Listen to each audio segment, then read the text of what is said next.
और किसी तरह 20 जो ट्राइबल सीट्स हैं इसमें से त्रिपुरा मौथा को 17-18 सीट मिल जाता है तो फिर तो एक त्रिपुरा का पॉलिटिक्स में एक नया हिसाब किताब शुरू हो जाएगा कि एडीसी के चुनाव में बीजेपी और उनके साथ साठगांठ करके जो चुनाव लड़ते हैं आईपीएफटी, उनका सफाया हो गया है।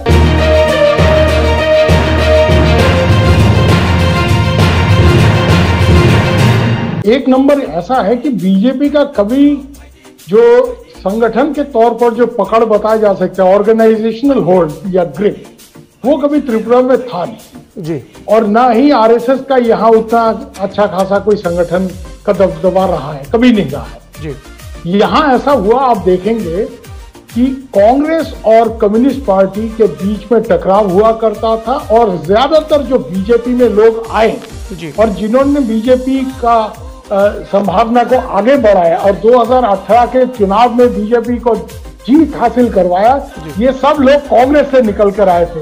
क्यों आए थे कांग्रेस से निकलकर?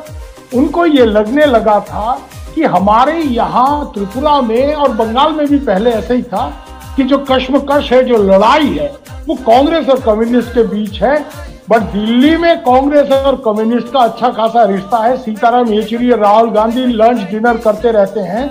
तो त्रिपुरा के जो हार्डकोर कांग्रेसमैन थे, उनको ये लगने लगा कि अगर कम्युनिस्ट लोग के साथ टक्कर लेना है तो हमें कांग्रेस में रह के ये हम कर नहीं पाएंगे, हमको दूसरा कोई पार्टी में जाना पड़ेगा। और दूसरा कौन से पार्टी में जाएंगे? यहाँ त्रिपुरा में कोई उतना अच्छा खासा रीजनल पार्टी जो है वो ट्राइबल पार्टी है, तो बंगाली पॉलिटिशियन वहां तो जाएंगे नहीं।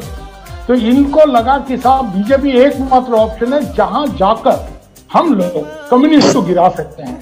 तो ये एक anti communist, anti left feeling से ये जो एक आगे बढ़ा था कि बहुत साल हो गए हैं कम्युनिस्ट पावर में रहे हैं, इनको बदलाव करना जरूरी है, लोग इनसे खफा हैं, नाराज हैं या परेशान हैं या फिर बोर हो चुके हैं। अब जैसे भी देखिए, तो वो जो एक हवा आया उसका फायदा बीजेपी को मिला। बट बीजेपी का अच्छा खासा कोई संगठनिक जो पकड़ है यहाँ कभी नहीं था।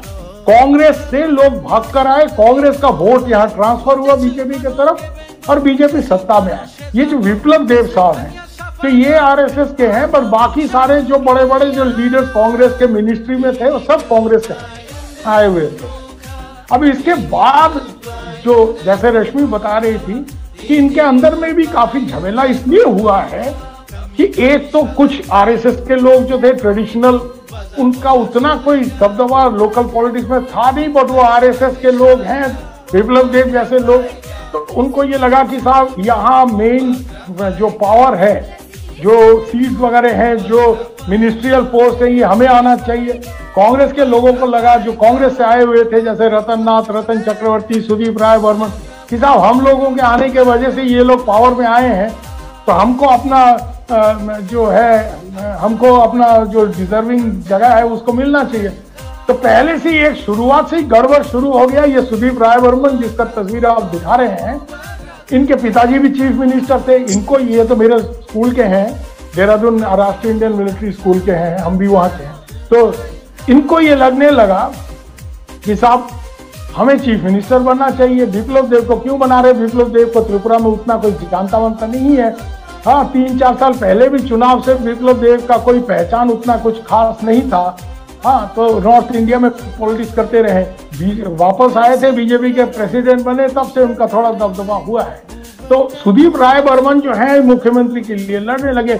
दूसरे भी कुछ कांग्रेस के लीडर्स आए हुए थे जिनको लगा कि साहब टॉप पोस्ट हमें आना चाहिए। तो एक तो ये गड़बड़ शुरू हो गया, जो यहाँ बीजेपी और आरएसएस के अपने लोग हैं जैसे विप्लव देव, और जो कांग्रेस से आए हुए लोग हैं।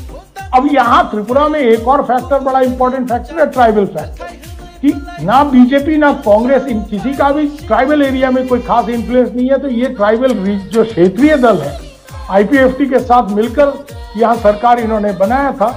हाँ, हालांकि बीजेपी को मेजोरिटी सीट अपने बलबूते पर मेजोरिटी मिला था, बट इन्होंने एक ट्राइबल पार्टी को साथ लिया और साथ लेकर आईपीएफटी को बनाया। आज के तारीख में त्रिपुरा का सबसे बड़ा डेवलपमेंट ये है कि एडीसी के चुनाव में बीजेपी और उनके साथ साठगांठ करके जो चुनाव लड़ते हैं आईपीएफटी, उनका सफाया हो गया है और वहां पर एक नया फैक्टर खड़ा हो गया है। वो नया फैक्टर क्या है? त्रिपुरा मौथा। त्रिपुरा मोथा का नेतृत्व कौन दे रहे हैं? महाराज प्रद्योत किशोर। महाराज प्रद्योत किशोर जो त्रिपुरा के राज खानदान के हैं, त्रिपुरा के स्वर्गीय महाराज किरीट विक्रम के एकमात्र पुत्र हैं। इन्होंने अपना जो ट्राइबल पार्टी बनाया, इन्होंने जो एडीसी का इलेक्शन है, Tripura tribal areas autonomous district council, वहां जो चुनाव हुए, वहां चुनाव में इन्होंने जीत हासिल किया, भारी बहुमत से जीत हासिल किया। और आज के तारीख में ऐसा लगने लगा है कि त्रिपुरा के जो दूसरे उपजातीय जनजातीय क्षेत्रीय दल हैं, उनका सफाया हो चुका है। और आने वाले दिन में जब चुनाव ये फरवरी के एंड में जब होगा, तो जो त्रिपुरा के असेंबली में 60 सीट है, 60 सीट, इनमें से 20 सीट ट्राइबल रिजर्व है। ये 20 ट्राइबल रिजर्व सीट में ज्यादा से ज्यादा सीट त्रिपुरा मोथा को हासिल होगा, महाराज प्रद्युत किशोर देववर्मन के लोगों को हासिल होगा।